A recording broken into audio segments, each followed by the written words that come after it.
I would crawl naked over a mile of shit-stained broken glass just to hear you fart through a broken walkie-talkie. That's my chat-up line, which I'm sure has left you quivering with erotic intrigue. In this podcast, I will make the case that flirting is a massively important and widely encompassing genre of verbal artistry. This is a fascinating and, to my knowledge, a bizarrely underexplored idea. Flirting is a colourful, audacious and yet highly nuanced and subtle mode of human interaction, and it deserves attention as a living inheritance of the oral tradition. Firstly, this podcast is part of a series of sessions exploring words, stagecraft and the psyche.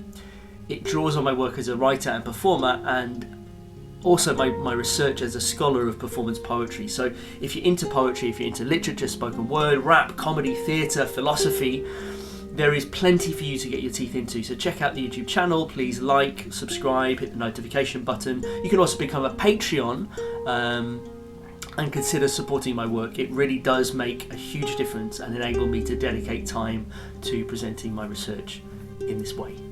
Okay, so today's topic is so rich that I've broken the subject up into 5 parts so we can really get to grips with the breadth of what we're dealing with. Flirtation. Number 1 is relational and embodied, and as such it gives us a window into the neglected history of freestyle, play and live interaction in everything from poetry through to literature, theatre and comedy. Number 2, flirting turns language into a game. More on that later. Number 3, flirtation mystifies language. That is to say that it has the capacity to say things by not saying them, if you get my meaning. And number 4, flirtation is a flow state activity. Again, we're going to expand on this later and unpack all these fascinating aspects. Lastly, and this is where it gets really philosophical, flirtation tells us about the deep structure of the universe, and thus flirtation can be said to be part of the source code of existence. So to get started, I'd like to unpack the idea of flirting as a genre and the idea of verbal artistry, because that's a term you may not have come across before. What do I mean by verbal artistry? Verbal is a great word. In linguistics, its technical term is of or relating to words. That might be the spoken utterance, it might be the written word and everything in between. But the popular use of the word verbal is of the spoken utterance, and that makes it much more relevant to flirtation, which I believe belongs most closely to the spoken word. Not only is flirtation not inherently literary, but it's also bawdy, it's popular, and it's carnal, and it's libidinous. All great reasons for academia to completely ignore it. And I don't need to tell you about the history of puritanical Christianity, and I don't need to tell you about the expressively and sexually repressed Victorian mindset, nor do I need to tell you about the mindset of a culture that wants a sober and disciplined workforces, right? So we'll just have to leave that whole subject completely untouched. A search of academic e-resources will return almost nothing when you search any combination of the words genre and flirtation, or even genre and seduction. This is astonishing given that these activities inform so much of what we do as humans. Arguably, flirtation, and we'll come to explore this later, may even be our entire reason for existing. Flirtation is, I believe, a state of being that all human intercourse subconsciously aspires to. Flirtation is exuberantly artful. It is a way that we creatively fasten attention by offering hypercharged, intimate encounters. Thus, flirting qualifies as a technology of enchantment, the definition of art proposed by the anthropologist Alfred Gell. And like all technologies of enchantment, flirtation artfully entraps consciousness. It is beguiling, it is bewitching, it is delightful.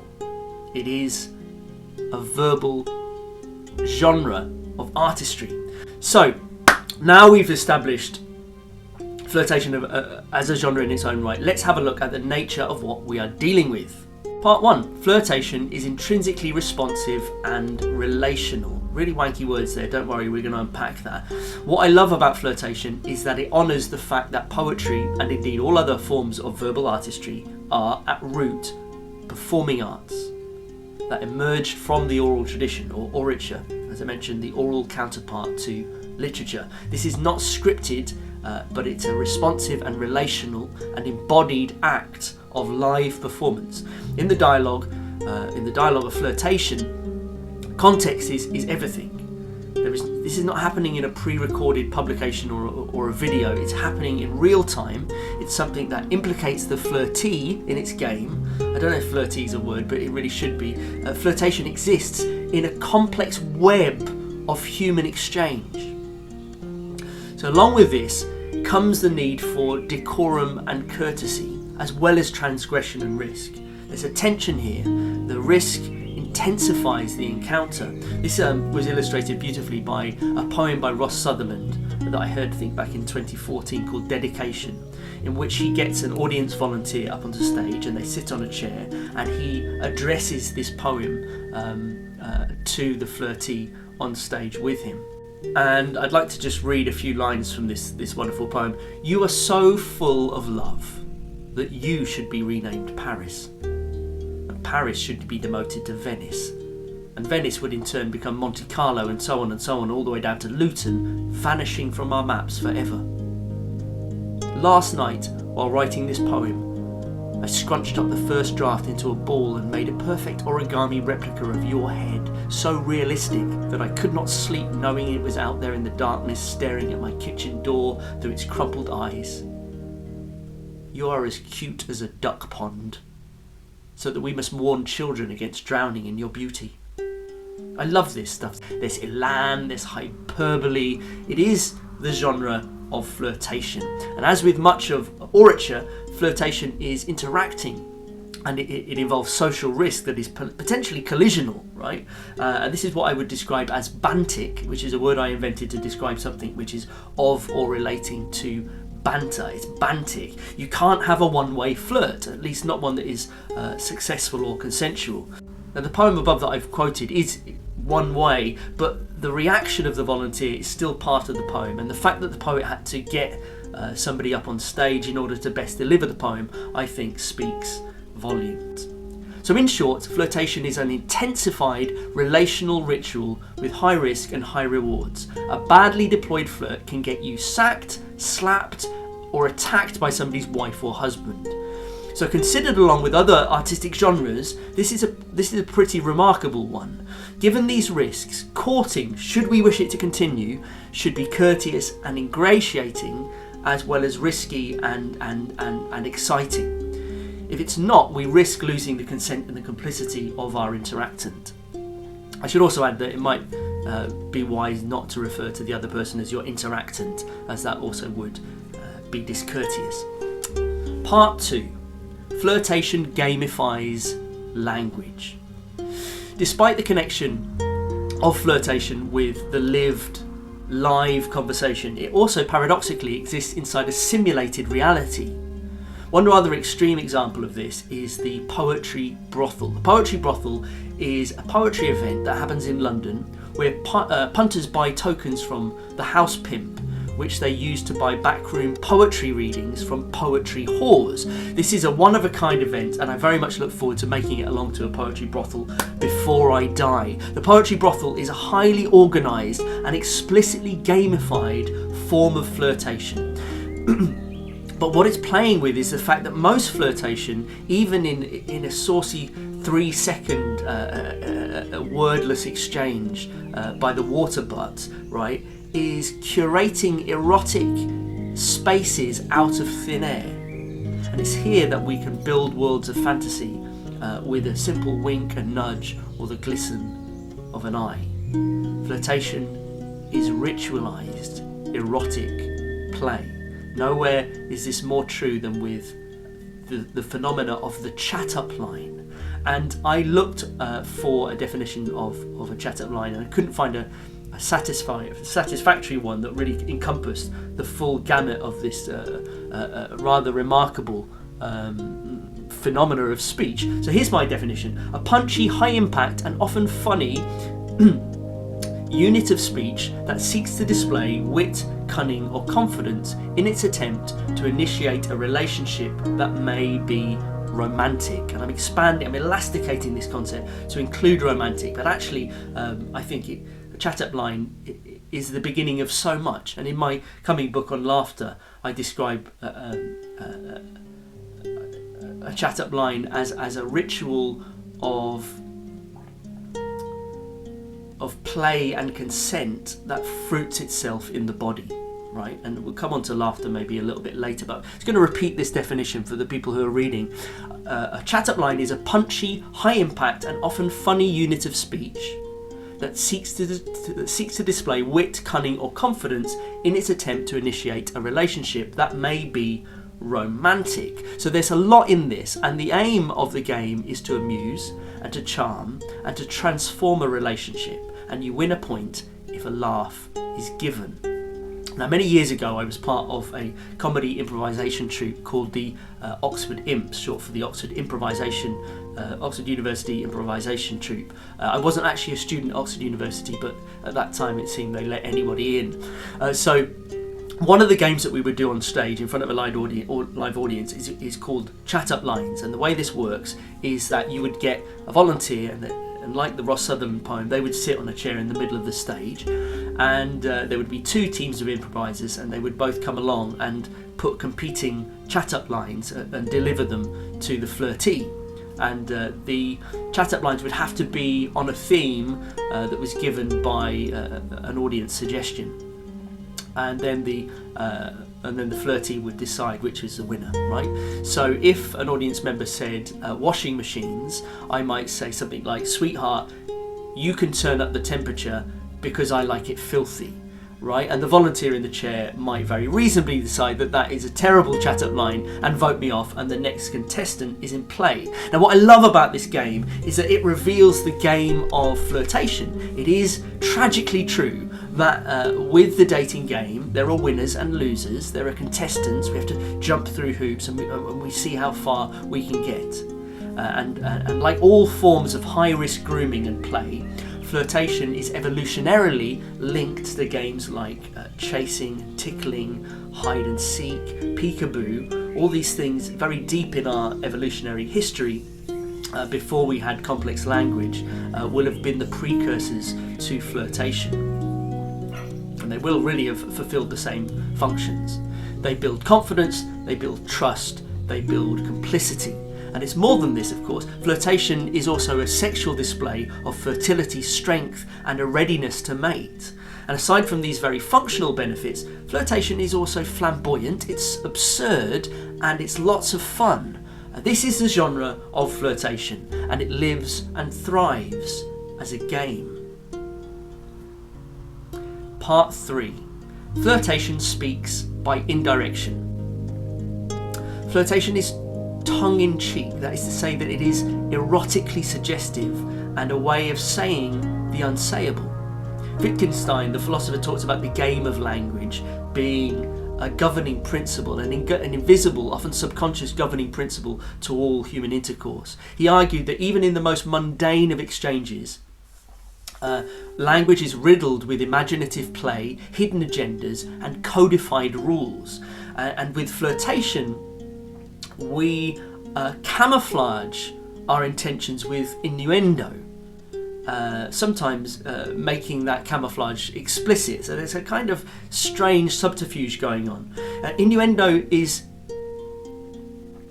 one way of looking at flirtation, but flirtation also draws on a whole raft of techniques drawn from the ancient discipline of rhetoric, the arts of persuasion. For example, there is meiosis, or deliberate understatement. I'm finding it rather hard to ignore that dress you're wearing. There is also doublespeak, or the wordplay of paranomasia, commonly known as punning. I want to date you like a paleontologist. I'll warn you, things might be a bit touch and go. There is the litote, a form of understatement in which something is affirmed by saying its contrary. Well, I can see you're not short on confidence, but I can't say I'm sad to see you. And a drink would certainly not be disagreeable. Or there's the rhetorical question, a suggestion wrapped up as a question. Perhaps you'd like to slip into something more comfortable. Surely you'd be warmer inside my tent. Wouldn't it be better for all of us if you shoved your head up your own arse?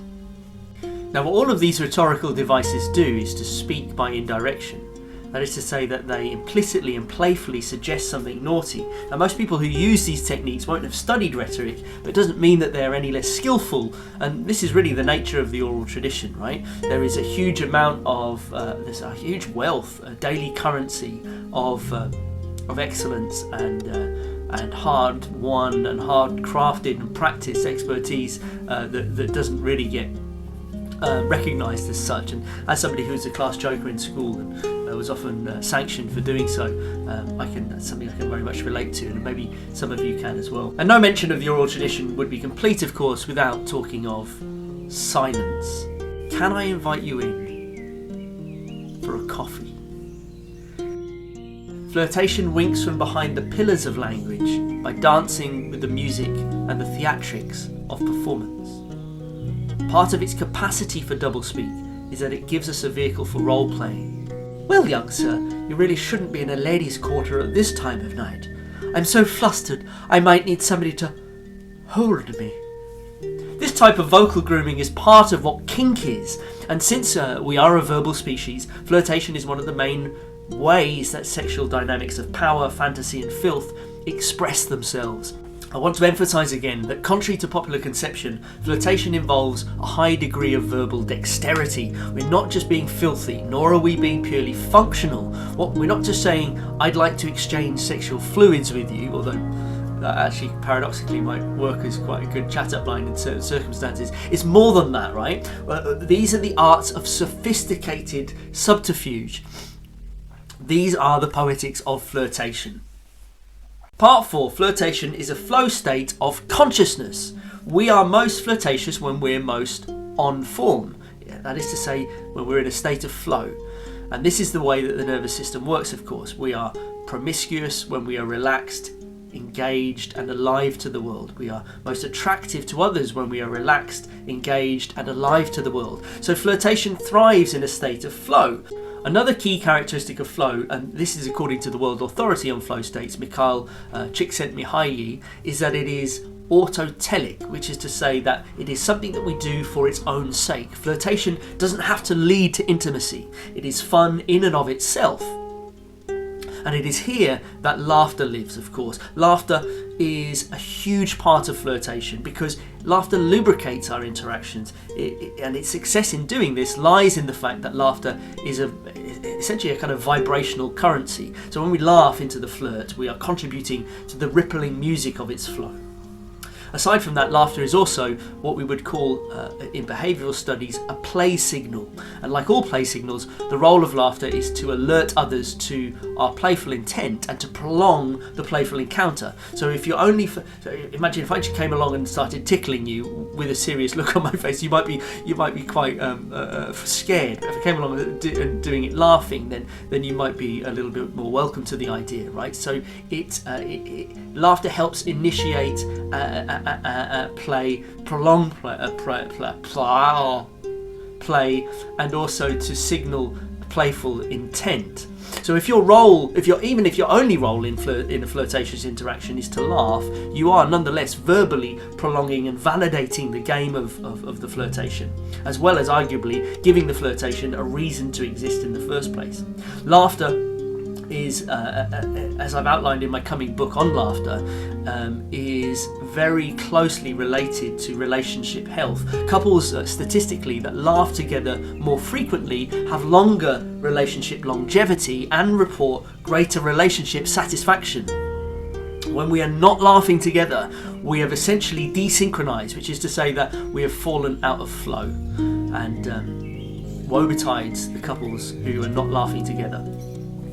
Flirtation, by contrast, is a flow-generating activity. It's also lots of fun. Part 5, flirtation and cosmic recreation. And at this point you might be thinking, why have we gotten all woo? This is a podcast about flirting. Why are we talking about the cosmos? Well, bear with me. Firstly, let's take a step back and look at the word charisma, which traditionally meant a magical and divinely ordained power to charm and to cast spells. Indeed, spellcraft and spelling are concepts that were not originally separate. They're both magical acts in that they arrange symbols to modulate human consciousness. When we speak, we are casting spells. Now, being charming is fundamental, not just to our relationships, but to actually all aspects of human endeavour.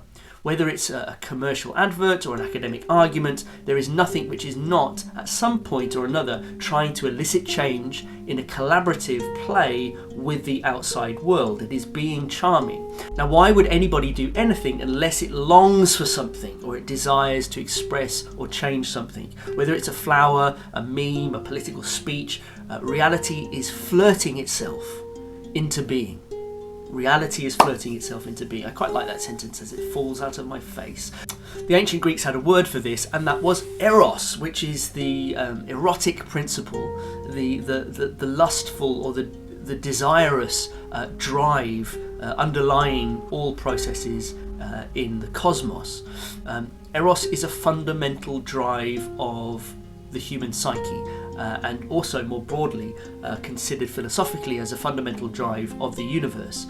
Now, flirtation very much belongs within eros. Flirtation is generous, it is flattering, it attributes value to the object of its desire, and it fulfills its sacred ministry of gardening love, capital L. It fulfills its sacred ministry of gardening love. In this sense, flirtation rhymes with the ethics of every wisdom tradition that has ever existed, every religion, every spirituality that has ever existed. In the words of the Islamic Iranian scholar H.M. Gomshay, the earth is a bridal ceremony, and everything around the bride and bridegroom is in the service of love. Be the lover, so that everything is in your service, or instead be yourself in the service of love. Indeed, it can be argued that flirtatious consciousness is the highest form of consciousness. It obeys the laws of a promiscuous cosmos, the eros of play, creativity, possibility, and miscegenation. If you want to get the best from me, flirt with me. If you want to get my permission, flirt with me. If you want to give me permission, flirt with me. If you want me to love you, flirt with me. Flirtation is a field of possibility and play, and its contribution to existence is nothing less than the countering of entropy, boredom, selfishness, and isolation. So to conclude, flirtation is a genre of the oral tradition. It is part of the ancient artistry of spoken word. All of this invites us to reassess flirtatious people as skillful performers who render language and communication generally, including gestures and theatrics and musicality of everything that is encompassed within orature, with great skill and great nuance. These are provocative and dynamic verbal rituals that thrive in the playful games of social intercourse. As we've seen, flirtation speaks by indirection, conveying hidden meanings and even conjuring imaginary characters with words. In doing this, it surfs the collapsing crest of the acceptable, navigating the waves it creates for itself by ingratiating us with humour and flattery. Key to its success in doing this is that it lives in a state of flow, that state of being where we are most agile and buoyant. Because flirtation is play. Play is the midwife of creativity, and creativity is nothing less than the midwife of existence. Or perhaps its bedfellow. Stick that innuendo! Well, I hope you found this podcast interesting and enjoyable. I think this is a very underexplored subject. Maybe you have experiences or observations that I've missed or that could expand and contribute to this fascinating topic. Please send your likes, your shares, your comments, and if you want to, your donations as well. Become a Patreon, make this conversation happen out of my face more. I love doing it. It's a great pleasure and honour to have your attention here and to be able to share these things that I'm fascinated about. Unconditional love to you all, and have a good rest of whatever section of reality you're currently walking through. Stick that innuendo! Stick that innuendo! Stick that innuendo! Stick that innuendo!